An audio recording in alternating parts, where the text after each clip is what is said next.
Fala pessoal, eu sou o Rodrigo Eng e esse é mais um episódio do podcast do Layup, informação de bandeja sobre a NBA, em parceria com a Rádio Sport Clube, que você pode ouvir em radiosportclube.com ou no seu smartphone usando o aplicativo Radiosnet, disponível para iOS e para Android. Vocês já perceberam que tem uma trilha nova aí, né? Eu cansei daquela antiga, que era muito boa, prestou ótimos serviços para nós, mas estava na hora da gente mudar. Então, estamos com uma trilha nova para abrir e para fechar os episódios do podcast do Layup. Esse é o episódio número 105 e os assuntos que serão tratados no episódio de hoje serão os seguintes. No primeiro período, eu vou falar sobre o Michael Porter Jr., calouro selecionado pelo Denver Nuggets na 14ª escolha do draft 2018, que se submeteu a outra cirurgia na coluna e disse que está totalmente livre de dores. E pretende, pelo menos, estar em quadra o quanto antes. Então, grandes chances de que a gente veja Michael Porter Jr. em quadra na temporada 2018-2019. No segundo período, reiterando aquele ditado que diz que quem não tem nada de bom a dizer deveria ficar calado, o Isaiah Thomas fez comentários ofensivos à cidade de Cleveland, onde ele atuou na temporada passada. Vou comentar um pouquinho sobre isso. No intervalo, no quadro Enem da NBA, 3 testes sobre a franquia do San Antonio Spurs. Vamos ver se você manja de San Antonio Spurs, hein? No terceiro período, eu vou falar sobre o bósnio Dzanan Musa, de 19 anos de idade, que pode ser o núcleo da reconstrução do elenco do Brooklyn Nets. Aliás, Brooklyn Nets que vai ter espaço de sobra no orçamento para fazer a festa na Free Agency de 2019. O Nets promete entrar na década de 2020 bem mais forte do que está acabando a década de 2010. E no quarto e último período vou falar sobre o Carmelo Anthony, que está assinando hoje o seu contrato com o Houston Rockets. Isso aí não é novidade alguma, todo mundo sabia que ia acontecer desde quando ele saiu lá do Oklahoma City Thunder. A notícia de verdade é que aparentemente ele estaria disposto a ser reserva lá no Houston Rockets. Isso para mim é uma tremenda surpresa, vou falar um pouquinho sobre isso no quarto período. Então é isso, chega de delongas, vamos ao que interessa, o podcast do Layup está no ar. Antes do draft de 2018, boa parte das especulações giraram em torno de Michael Porter Jr., ala pivô de 2,8 metros, que completou 20 anos agora no mês de junho, outro dia mesmo. Dependendo da posição em que ele fosse selecionado, naturalmente haveria reflexos nas seleções dos outros calouros, né? E pela qualidade técnica e pelo porte físico que ele tem também, muita gente especializada nesse assunto apontava o Michael Porter Jr. como sendo uma das 5 primeiras escolhas. Mas havia um porém, né? Um porém com P maiúsculo, né? Porque o Michael Porter Jr. só tinha disputado 3 partidas no college pela Universidade do Missouri. Em novembro de 2017, ele se submeteu a uma cirurgia de hérnia de disco e ele ficou fora de todo o restante da temporada passada. Então, apesar dele ser um jogador extremamente promissor, havia muita desconfiança sobre a sua condição física. E essa desconfiança aí acabou impactando bastante a performance dele no draft de 2018. Né? Ele não ficou no top 3, nem no top 5, nem no top 10. Né?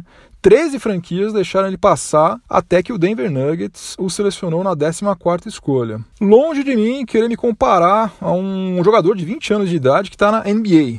Até porque eu tenho 46 e não tive qualidade nem físico para jogar basquete profissionalmente aqui no nosso país tropical, né? Quanto menos lá nos Estados Unidos. Mas quanto a esse problema aí de saúde, eu posso dar o meu testemunho porque eu tenho hérnia de disco há pelo menos uns 4 anos. E vou falar, viu? É um negócio que atrapalha a vida da gente demais, né? Você tem dor na região lombar constantemente. Essa dor aí às vezes irradia para uma das pernas, no meu caso, vai para a perna esquerda. E essa perna perde força, não é só questão de você sentir dor. Você sente dor e você fica com essa perna fraca. Então, se você quiser dar um salto, se você quiser correr, você não consegue direito. Outra coisa que você não consegue fazer também é ficar muito tempo numa mesma posição. Eu não consigo ficar muito tempo sentado, não consigo ficar muito tempo em pé, não consigo ficar muito tempo deitado. Se eu fizer qualquer uma dessas coisas, eu começo a ter dor. Teve dias aí que eu estava em crise que eu não conseguia dar 10 passos. Para eu andar, sei lá, do meu quarto até a sala,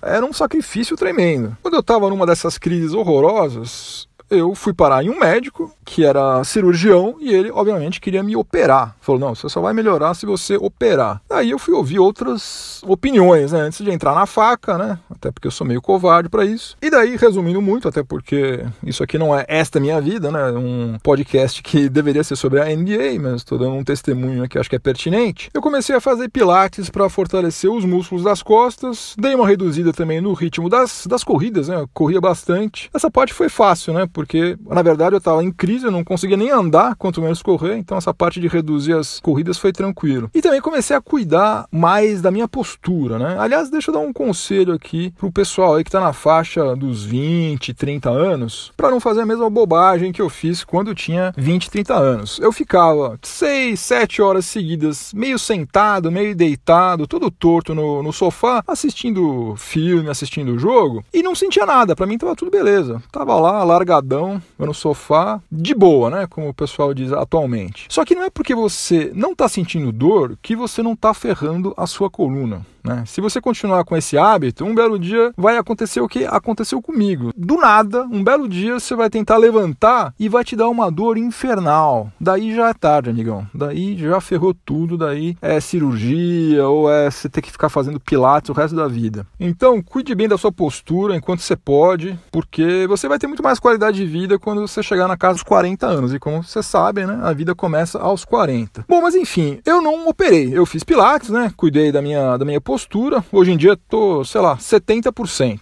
Não tô 100%, mas tô 70%. Pra mim, tá ótimo. Se eu continuar assim o resto da vida, tô felizão. Agora, para um garoto de 20 anos de idade que tem perspectiva de fazer carreira na NBA, 70% não seria suficiente, né? O cara tem que estar, realmente tem que estar 100% para aguentar o tranco que é jogar 82 partidas, enfrentar uns caras gigantescos lá. Então, em julho, agora, no mês passado, o Michael Porter Jr. passou por uma outra cirurgia na coluna e foi tudo bem, correu tudo beleza. E agora ele declarou que ele está totalmente sem dor, tá zero bala. Ele já está até fazendo algumas atividades em quadra com bola. Até se você procurar, você encontra, tem um vídeo dele circulando no qual ele aparece chutando de 3 pontos com o Trae Young, calouro do Atlanta Hawks. Aliás, os dois metem umas 300 bolas seguidas. Ainda precisa terminar a cicatrização interna, né? E ele também certamente vai ter que fortalecer demais essa região abdominal e a lombar antes de começar a fazer treinos de contato. Só que as perspectivas são muito melhores do que as 13 franquias que deixaram ele passar no draft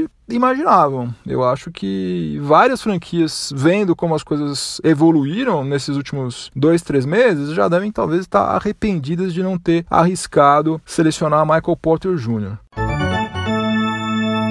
No segundo período do podcast do Layup, em parceria com a Rádio Sport Clube, eu vou falar sobre o Isaiah Thomas, armador que foi recentemente contratado pelo Denver Nuggets e que gravou um vídeo no qual ele aparece falando sobre a cidade sede de franquias nas quais ele já atuou. Ele falou bem de todas as cidades, teceu elogios a todas, até chegar na cidade de Cleveland, que ele classificou como sendo um shithole. Esse termo aí, ao pé da letra, significa latrina, ou seja, é o buraco onde as pessoas defecam e urinam. É difícil imaginar um jeito pior de você classificar uma cidade do que esse, né? Porque dentro de um buraco onde as pessoas defecam e urinam, obviamente, você só vai encontrar fezes e urina, né? Ou seja, indiretamente, o Isaiah Thomas ofendeu todos os habitantes da cidade de Cleveland. E para piorar, ele ainda colocou o LeBron James no meio dessa confusão aí, né? Ele disse que não foi à toa que o LeBron James saiu de Cleveland 2 vezes. Logo depois, ele publicou um outro vídeo pedindo desculpas, mas aí já era tarde demais, né? O estrago já tinha sido feito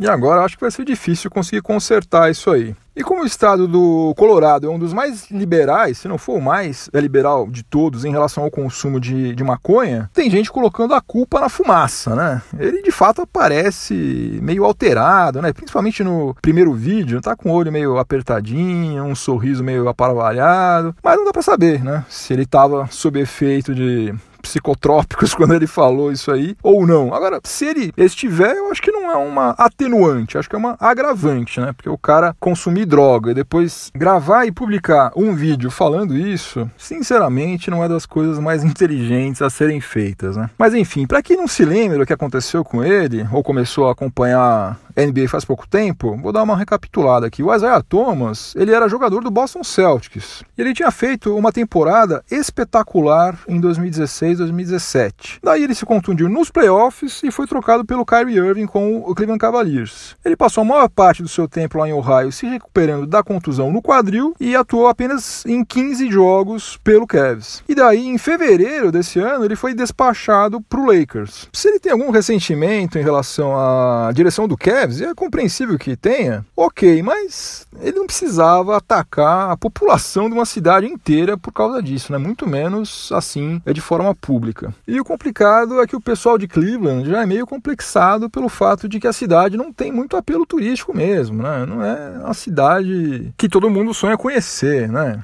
Na verdade, não tem muito o que fazer por lá. Tem o Rock and Roll Hall of Fame, que deve ser bastante interessante, e daí para por aí. De resto, realmente tem, para nós, amantes da NBA, tem o Cavs. Não tem muito mais coisa para você fazer. Antes de ir para lá, você vai preferir ir para Los Angeles, para Nova York, para Chicago, São Francisco, Miami, Orlando, Memphis, New Orleans, sei lá. Você pode colocar na frente de Cleveland, tipo, umas 25, 30 cidades. Então ele meio que pegou no calcanhar de Aquiles do pessoal que mora em Cleveland. Agora, uma coisa é você falar que Cleveland é uma cidade que não tem apelo turístico. Daí é você falar que Cleveland é um shithole, olha, tem a distância gigantesca, né? Descomunal, né? Dá até vontade da gente convidar o Isaiah Thomas para dar uma volta na região central aqui de São Paulo, por exemplo, para ver que adjetivo que ele ia usar. Agora, dessa história toda, o que eu acho mais incrível é a gente constatar como que um cara que tem 29 anos de idade, que já passou por tudo que ele passou, é um cara que foi draftado na última escolha do draft, foi a 60ª escolha, camelou durante várias temporadas para conseguir provar que ele tinha espaço na NBA, passou pelo que ele passou quando ele estava no Boston Celtics, irmã dele faleceu, no dia seguinte ele estava em quadra jogando. Como é que um cara desse não tem ainda maturidade para saber usar a mídia social?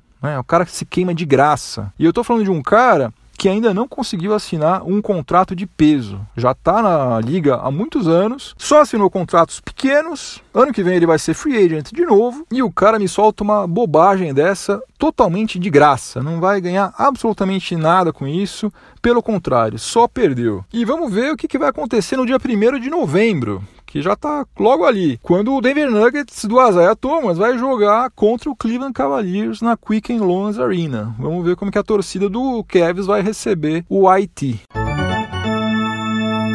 Chegamos ao intervalo do podcast do Layup, em parceria com a Rádio Sport Clube, e hoje no intervalo nós temos 3 testes do quiz sobre o San Antonio Spurs, da série de quizzes Enem da NBA, que você encontra no site layup.com.br. Eu pensei 3 questões sobre a franquia texana, e a primeira delas é a seguinte, moleza isso aqui, hein? Qual foi o primeiro nome da franquia do San Antonio Spurs? Alternativa A, Condors. Alternativa B, Packers. Alternativa C, Chaparrals. Alternativa D, Braves. Ou alternativa E, Amigos. Eu quero saber qual foi o primeiro nome da franquia do San Antonio Spurs. Alternativa A, Condors. Alternativa B, Packers. Alternativa C, Chaparrals. Alternativa D, Braves. Ou alternativa E, Amigos. Tempo.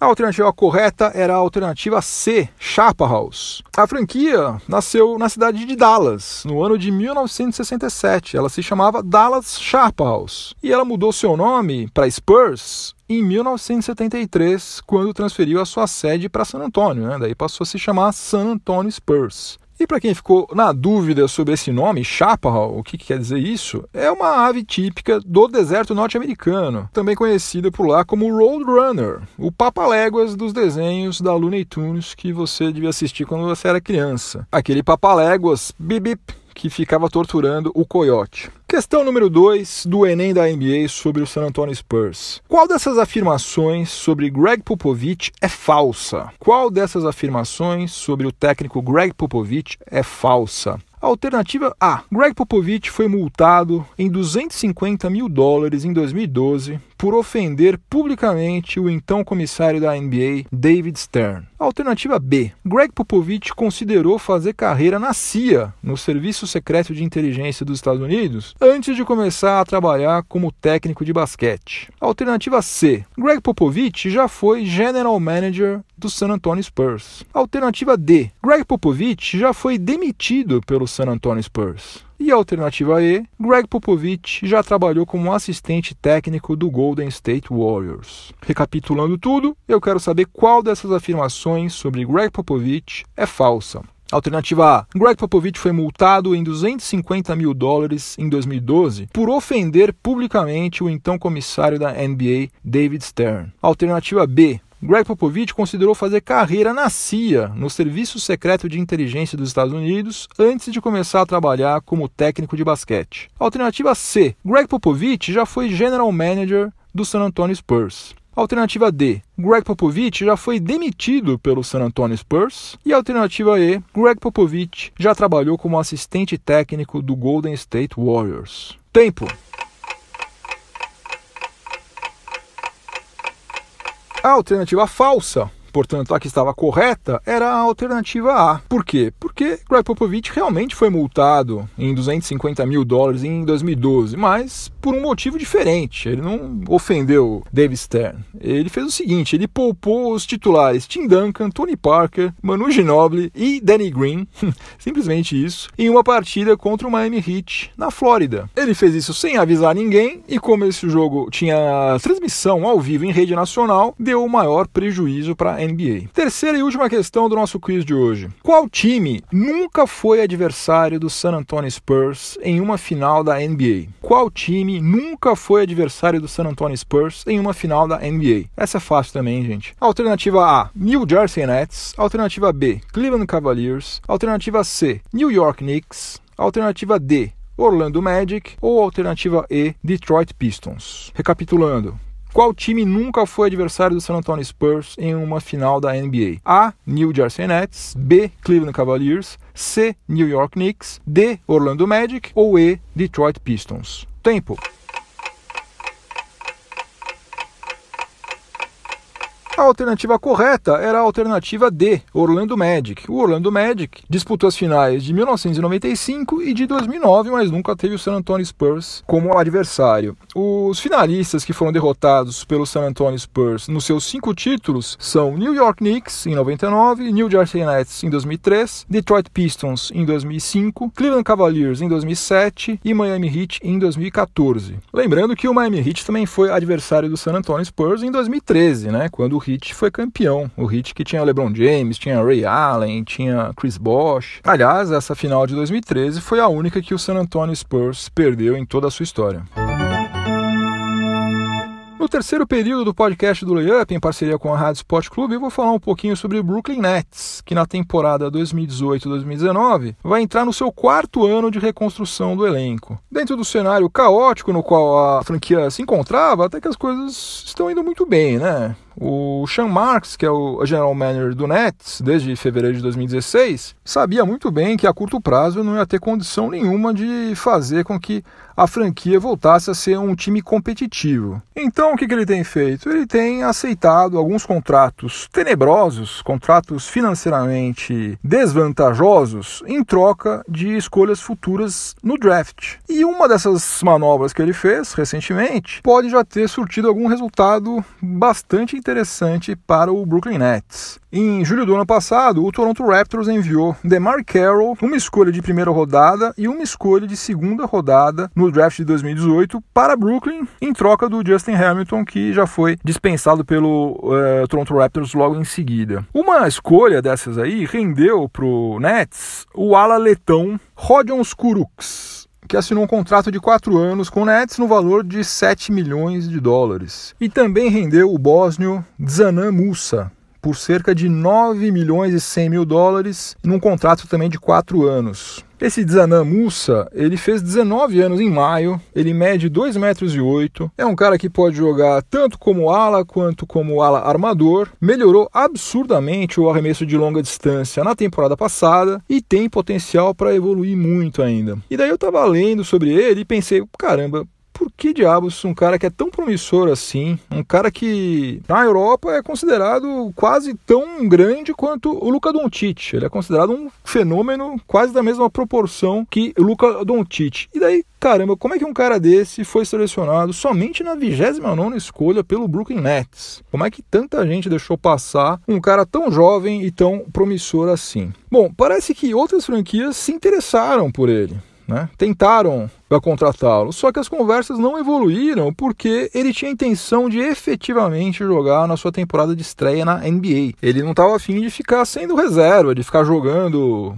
10 minutos num jogo, 15 minutos no outro. E no Nets ele teve a oportunidade, foi dada a ele a oportunidade de efetivamente jogar. Ele vai ser titular, pelo menos ao que tudo indica, ele vai ser titular do Brooklyn Nets na próxima temporada. Agora, independentemente do que acontecer com esses dois jovens aí, com o Kurucs e com o nosso amigo Musa, a franquia tem tudo para dar uma guinada na temporada 2019 e 2020. Ou seja, na próxima temporada, depois dessa que começa no próximo dia 16 de outubro. Aliás, no site layup.com.br, abri um parênteses aqui, nós já estamos contando os dias para o início da nova temporada. Confere lá exatamente quantos dias faltam para a temporada 2018-2019. Fechando nossos parênteses aqui, continuando a falar sobre o Nets, olha só como que vai estar o orçamento do Nets em 2019 e 2020. E eu estou falando aqui somente dos contratos que são 100% garantidos, né? Dos quais eles não podem fugir. Olha só, eles vão ter que pagar 18 milhões e 500 mil dólares para o Allen Crabbe, né? Dificilmente eles vão conseguir fugir disso, porque vai ser o último ano do contrato dele e esse último ano é uma player option, que ele certamente vai querer exercer. Não vejo o Allen Crabbe abrindo mão de 18 milhões e 500 mil dólares. Mas daí em diante é só alegria para o Brooklyn Nets. Eles têm 7 milhões e 600 mil dólares que eles vão ter que pagar para o Joey Harris, 1 milhão e 900 mil dólares para o Dzanan Musa e 1 milhão e 700 mil dólares para o Rodion Kurucs. Só isso. Acabou. O resto está liberado, eles podem fazer o que eles quiserem. Somando, o Nets vai ter cerca de 30 milhões de dólares comprometidos com salários. E a gente não sabe ainda qual vai ser o teto salarial da NBA na temporada 2019-2020, obviamente, mas com certeza o Nets vai ter cerca de 70 milhões de dólares para gastar para ir às compras na Free Agency de julho de 2019. Dá para contratar 2 jogadores de elite e dá para montar um elenco de suporte razoável, né? Isso sem falar que em 2019, além da própria escolha que o Nets tem, ele ainda vai ter uma escolha de primeira rodada que ele recebeu do Denver Nuggets e vai ter 2 escolhas de segunda rodada, uma que ele recebeu do Indiana Pacers e outra do New York Knicks. Então, enfim, se você é torcedor do Nets, está passando vergonha nesses últimos 3 anos, pode se animar, porque tudo leva a crer que a década de 2020 vai começar bem melhor do que está acabando essa década de 2010. No quarto e último período do podcast do Layup, em parceria com a Rádio Sport Clube, eu vou falar sobre o Carmelo Anthony, que deve estar assinando nesse momento, enquanto eu gravo aqui, ele deve estar assinando o seu contrato de uma temporada no valor de 2 milhões e 400 mil dólares com o Houston Rockets. Até aí, nenhuma novidade, porque desde quando ele foi negociado pelo Oklahoma City Thunder há quase um mês, já se sabia que o destino final dele seria atuar ao lado do James Harden e do Chris Paul lá no Houston Rockets. O que aconteceu? Ele foi dispensado pelo Atlanta Hawks, que vai bancar o salário de 25 milhões e 500 mil dólares para ele referente a 2018-2019. Como ele foi dispensado, ele se tornou um free agent, passou no exame médico do Houston Rockets e vai voltar a jogar ao lado do Nenê Hilário, né, que foi seu companheiro de equipe lá no Denver Nuggets durante vários anos, e vai voltar também a ser comandado pelo técnico Mike D'Antoni, né, com o qual ele teve algumas turbulências no New York Knicks. Como eu falei, nada disso é surpresa, todo mundo sabia que ia acontecer. O que é surpresa é a notícia trazida pelo Adrian Wojnarowski. Eita, nomezinho complicado, o meu não é dos mais simples também, mas Wojnarowski é difícil de falar, hein? Não é à toa que o pessoal só chama ele de Woj. Mas enfim, o Woj falou que o Mike D'Antoni não pretende escalar o Carmelo Anthony como titular. algo que nunca aconteceu ao longo das suas 15 temporadas na NBA. E faz 3 meses que o Melo deu uma coletiva na qual ele falou com todas as letras, categoricamente, que ir para reserva estava fora de questão, que ele nem cogitava isso, que ele sabia jogar basquete e que essa história dele se reserva talvez no futuro, quando ele estivesse no final da carreira. Ele falou como se fosse uma coisa assim distante, muito distante. E agora o Woj, que é provavelmente o ser humano mais bem informado na face da Terra sobre o que acontece na NBA, está falando justamente o contrário, está falando que o Mike D'Antoni pretende começar todos os jogos com o Carmelo Anthony no banco. O próprio Woj depois deu uma retificada nisso aí, disse que não era bem assim, falou que o Carmelo Anthony ia brigar nesses training camps que antecedem o início da temporada, ia brigar por uma vaga no time titular. Só que não foi isso que ele tinha falado na matéria publicada lá no site da ESPN. Ele tinha dito que o Mike D'Antoni tinha planos de começar com o Carmelo Anthony no banco. A minha dúvida é a seguinte: como é que conseguiram fazer o Carmelo Anthony mudar de ideia tão rapidamente, né? Porque se até a imprensa já sabe que o Mike D'Antoni tem essa intenção, eu quero crer que esse novo papel na carreira dele foi discutido com ele antes dele assinar o contrato, né? Ou será que eles vão fazer uma pegadinha com ele? Glu-glu, yeah. Você pensou que você ia ser titular, mas se enganou, você vai ser banco. E eu acho que não, né? Eu acho que eles devem ter conversado bastante sobre isso antes. Eu não sei como é que o pessoal do Houston Rockets conseguiu convencê-lo, se é que eles de fato convenceram Carmelo Anthony a virar reserva, mas se fosse eu, se eu tivesse essa incumbência, essa missão, eu ia fazer o seguinte: eu ia sentar com ele e ia mostrar os highlights de um cara chamado Manu Ginobili, que é um dos melhores sexto homens em toda a história da NBA, e lembrar ao nosso amigo Carmelo Anthony que o nosso irmão Ginobili tem 4 títulos da liga, enquanto ele, Carmelo Anthony, ainda não tem nenhum. Não tem nenhum e a carreira dele está acabando. Um outro argumento que eu ia usar para tentar convencer o Carmelo Anthony que seria uma boa para ele começar no banco de reservas é o seguinte: MVP, eu acho que por mais megalomaníaco que ele possa ser, ele já tem consciência de que não tem a menor condição dele ser MVP. Não vai ser, esquece, esse trem já passou, ele não subiu no trem, um abraço. All-Star, se ele jogar da forma que ele jogou lá no Oklahoma City Thunder, ele não vai ser All-Star de novo. Ele não foi no ano passado pela primeira vez em muitos e muitos anos. E se ele ficar jogando 34 minutos por partida, com aquele desinteresse, com aquela calça jeans molhada, né? Pra ele dar um passo, pra ele dar um pique, parece que é uma coisa, um sacrifício. Ele não vai ser All-Star de novo.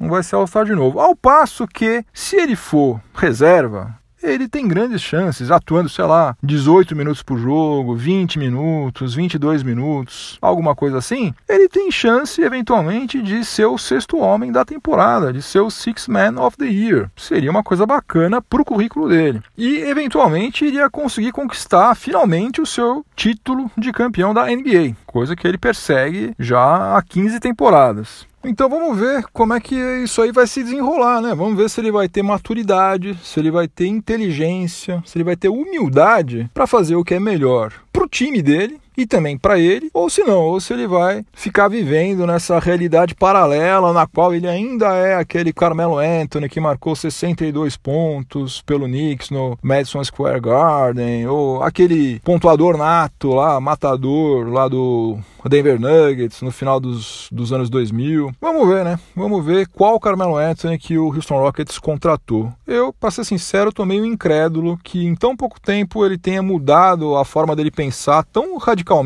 Há 3 meses ele estava falando uma coisa e agora estaria aceitando esse papel de reserva.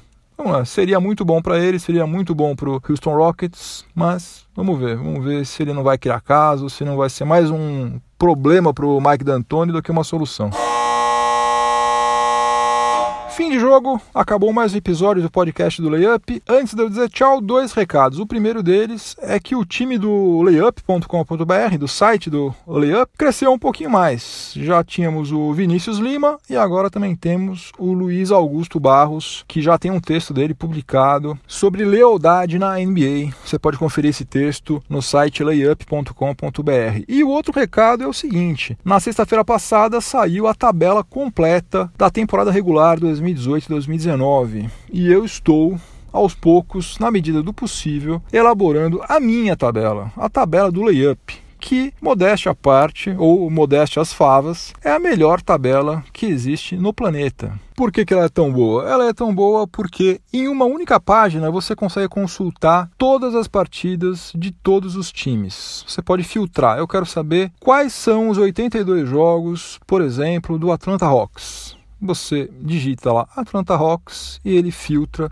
Na mesma página, você não precisa ficar consultando 300 páginas. Na mesma página aparecem todos os jogos, os 82 jogos do Atlanta Hawks. E se você quiser saber, por exemplo, quando vão ser os jogos entre, Boston Celtics e Philadelphia 76ers, basta você digitar no campo pesquisar Celtics e 76ers e pronto, ele já elimina todas as outras partidas e mostra para você somente os jogos entre essas duas franquias. E tem várias outras funcionalidades aí que são bastante úteis, principalmente no final da temporada, que você quer saber qual time que está levando vantagem nos critérios de desempate, qual time tem mais vitórias no confronto direto contra uma determinada franquia, mas eu vou falar um pouquinho mais sobre isso no próximo episódio. Por enquanto, o que é importante você saber é o seguinte: a melhor tabela da temporada regular da NBA está prestes a sair lá no layup.com.br. Dá uma conferida lá. Eu acho que até quarta-feira eu consigo acabar tudo. Afinal de contas, são 1.230 jogos.